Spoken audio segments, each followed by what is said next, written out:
Halo, perkenalkan nama saya Anding Odityanto.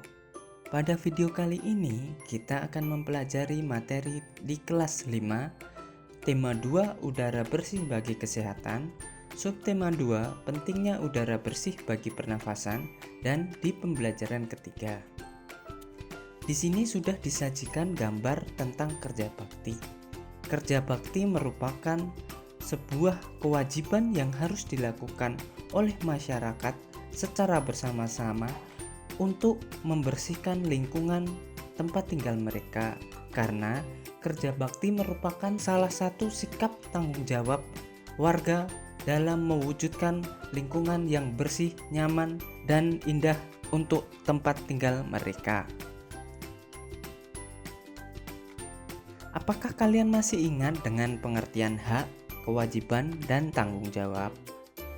Nah, perbedaan hak, kewajiban, dan tanggung jawab adalah hak merupakan sesuatu yang dimiliki manusia sejak lahir, sedangkan kewajiban merupakan sesuatu yang harus dilaksanakan oleh setiap orang, dan tanggung jawab adalah sikap dan perilaku seseorang untuk melaksanakan tugas dan kewajibannya.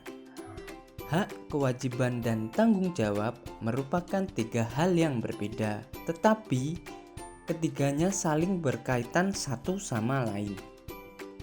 Hak dan kewajiban tersebut harus dilaksanakan secara bertanggung jawab oleh pihak yang bersangkutan, sedangkan orang yang tidak melaksanakan keduanya dapat dikatakan sebagai orang yang tidak bertanggung jawab.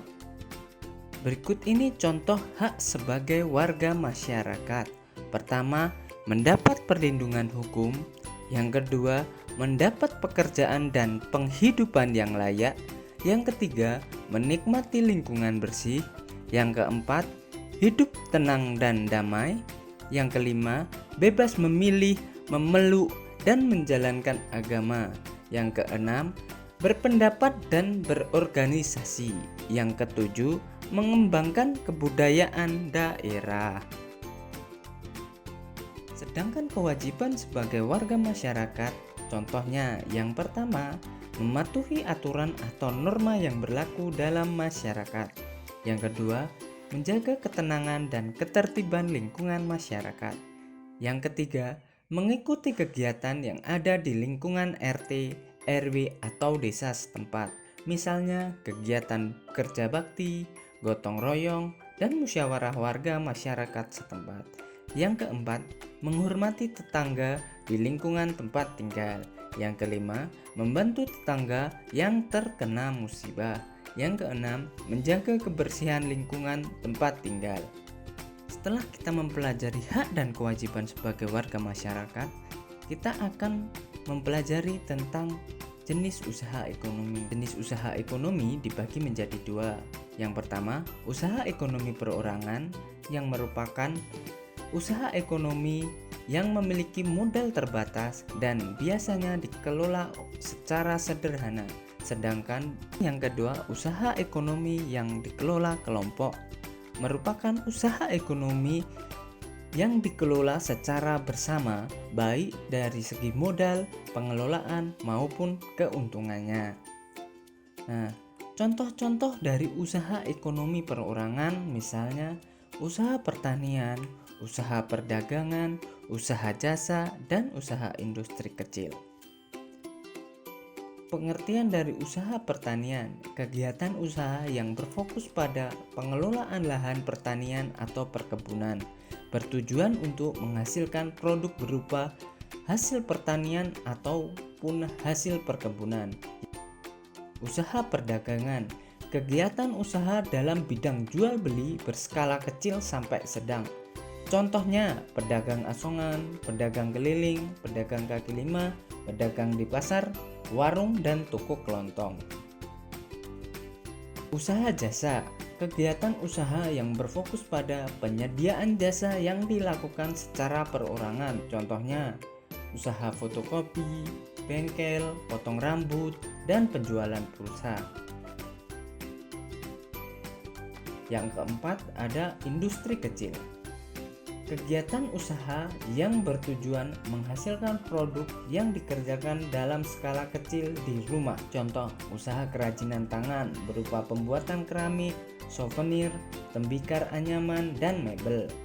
Sedangkan contoh dari usaha ekonomi yang dikelola kelompok, yang pertama ada persekutuan komoditer atau CV, yang kedua ada firma, yang ketiga ada perseroan terbatas atau PT, yang keempat ada badan usaha milik negara atau BUMN, yang kelima ada koperasi. Pengertian dari firma adalah perusahaan bersama yang didirikan oleh sekurangnya 2 sekutu, dan setiap anggota firma memiliki hak untuk bertindak atas nama firma. Yang kedua ada persekutuan komoditer atau CV, perusahaan yang didirikan oleh 2 orang anggota yang disebut sekutu aktif dan sekutu pasif. Sekutu aktif berperan sebagai investor dan pengelola CV. Sekutu pasif berperan sebagai investor tanpa terlibat dalam pengelolaan CV. Ketiga, perseroan terbatas atau PT, perusahaan yang modalnya dihimpun dari beberapa orang dengan cara penjualan saham. Pemilik saham memiliki kewenangan terhadap perusahaan tersebut dan berhak memperoleh laba yang dihasilkan perusahaan. Yang keempat, badan usaha milik negara atau BUMN. BUMN adalah sebuah perusahaan negara yang seluruh atau sebagian modalnya dimiliki negara. BUMN dapat berbentuk perusahaan umum atau perum dan perseroan terbatas atau PT. Yang kelima, koperasi. Koperasi merupakan usaha bersama berdasarkan asas kekeluargaan. Di dalam koperasi, permodalan diperoleh dari simpanan wajib dan simpanan pokok anggotanya. Contoh koperasi adalah koperasi unit desa atau KUD dan koperasi sekolah. Koperasi sendiri memiliki berbagai macam jenis bentuknya. Contohnya, yang pertama, koperasi konsumsi. Sebuah usaha bersama yang menyediakan berbagai barang konsumsi untuk memenuhi kebutuhan sehari-hari. Contohnya beras, gula, minyak, sabun, peralatan rumah tangga, dan barang elektronik. Yang kedua ada koperasi simpan pinjam, atau sebuah usaha bersama yang menyediakan layanan simpanan dan pinjaman. Yang ketiga, koperasi produksi, sebuah usaha bersama yang menyediakan bahan baku produksi dan menyalurkan hasil produksi anggotanya. Koperasi ini beranggotakan para produsen atau pengusaha. Yang keempat, koperasi jasa, sebuah usaha bersama yang menyediakan layanan atau jasa tertentu bagi anggotanya. Yang kelima, koperasi serba usaha, atau sebuah usaha bersama mengelola berbagai jenis usaha, misalnya penyediaan barang konsumsi, simpan pinjam, penyediaan bahan baku, dan penyaluran hasil produksi. Sekian untuk video kali ini. Semoga bermanfaat bagi kalian semua dan sampai bertemu lagi.